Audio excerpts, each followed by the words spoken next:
Choose the correct variant. Düzgün variantı seçin. What it is. Nida cümləsində diqqət edəcəyimiz məqam what ilə olan nida cümləsində mübtəda və xəbərin təkdə verilməsidir ki, biz elə bir ismi birləşimi burada qeyd etməliyik ki, onu mübtədasını əvəzlik olaraq itlə əvəz edir və izlə də xəbərini verə bilək.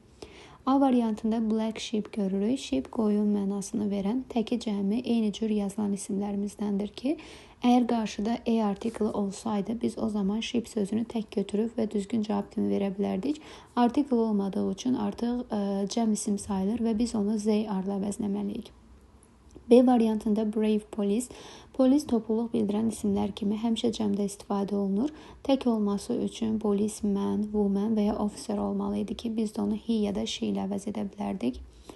Daha sonra C variantı bizim doğru cavabımızdır. A clever fox, ağıllı bir tülkü. Tülkü sözü təkdədir və a artiklı istifadə olunmuşdur ki, biz onu it izlə əvəzləyə bilərik.